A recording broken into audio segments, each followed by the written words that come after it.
জমির বদলে চাকরির দাবিতে পাণ্ডবেশ্বরে ইসিএল এর কলিয়ারির সামনে বিক্ষোভ, যেখানে চাকরি জমিদাতারা তারা ইতিমধ্যেই বিক্ষোভ দেখিয়েছেন। একেবারে প্রধান গেট বন্ধ করে কলিয়ারির তারা বিক্ষোভ দেখান এবং তাদের সেই বিক্ষোভে সামিল হয়েছে স্থানীয় তৃণমূল নেতৃত্ব এবং লাউদোহার তৃণমূল ব্লক সভাপতি। সকাল থেকেই কলিয়ারি প্রজেক্টের মূল গেট আটকে বিক্ষোভ দেখান এরা। ব্যবস্থা করে চাকরি আমাদের দিতেই হবে।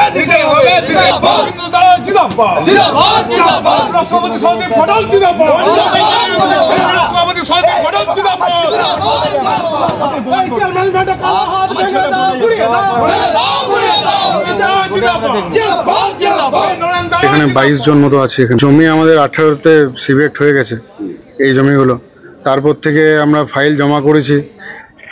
ফাইল জমা করার পরেও এই টেবিল ওই টেবিল ঘুরতে ঘুরতে বিভিন্ন রকম টালবাহানা, ম্যানেজমেন্টের বিভিন্ন রকম টালবাহানা।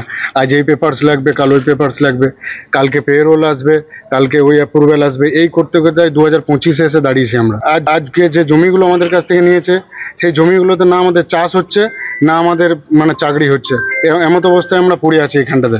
তো আমাদের সংসার কীভাবে চলবে সে একদম দুর্বিষহ উঠে পড়েছে। আমরা কি করব এখন খুঁজে পাচ্ছি, দিশেহারা হয়ে পড়েছি আমরা। আমাদের যদি চাকরি যদি না হয় আমরা এর থেকে বৃহত্তর আন্দোলনে আমরা लैंड के अगेंस्ट में है। अच्छा, प्रोसेस हो रहा है हेडक्वार्टर में। कितना दिन से प्रोसेसिंग हो रहा है? समय लिया है, मैनेजमेंट ने इनको आश्वासन दिया है।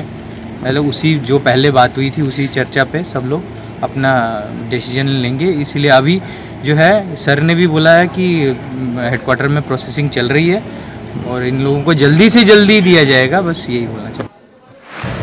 জমিদাতাদের দাবি জমির বদলে চাকরি দেওয়া হবে এমনটাই প্রতিশ্রুতি দিয়েছিল ইসিএল, কিন্তু দীর্ঘদিন কেটে গিয়েছে, সেই প্রতিশ্রুতি কিন্তু পূরণ হয়নি এমনটাই তাদের দাবি। আর চাকরি না মিললে আমরণ অনশন করবেন এমনটাই হুঁশিয়ারি দিয়েছেন জমিদাতারা।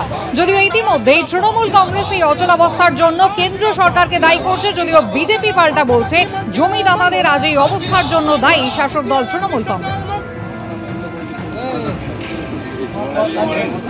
2018 সাল থেকে প্রায় আমাদের 30 হেক্টরের জন্য 22 জন যে জমিদাতা তারা তাদের জমি দিয়েছে ইসিএলকে, এবং 2018 পর থেকে আজ 2025 প্রায় 7 থেকে 8 বছর ধরে তারা নিজেদের চাকরির দাবি নিয়ে পরে বিভিন্ন টেবিলে তারা ঘোরাঘুরি করেছে। কোনো টেবিল থেকে একটাও সদুত্তরও পায়নি। এই কোলবেল্ট এরিয়ার মানুষরা সবাই বিক্ষুব্ধ।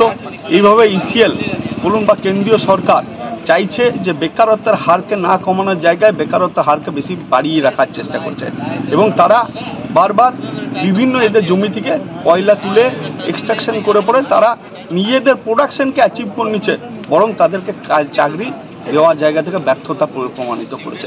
তাই আমাদের বিধায়ক সাহেবও বারবার এই টেবিল চাপিয়েছেন এবং সিএমডি সাহেবের কাছে উনি কথাও তুলেছেন। তারপরেও সিএমডি সাহেব বলুন বা আরও যারা আধিকারিক আছে ইসিএল দপ্তরের, তাদের কোনো আওয়াজ সেইভাবে আমরা পাইনি। বৃহত্তরভাবে আন্দোলনে যাব। তাদের আন্দোলনকে আমরা সমর্থন জানাই, ঠিকই তো, তাদের জমি গেছে, চাকরি হবে না কেন?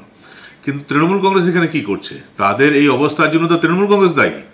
এর আগে যে জেনারেল ম্যানেজার ছিল তার সঙ্গে তৃণমূল কংগ্রেসের বিধায়কের তো ধর্মরম, তাকে সেটিং করে কি করে কয়লাতে বালি মিশানো যায়, কয়লাতে ছাই মিশানো যায়, সেসব কাজ করতো।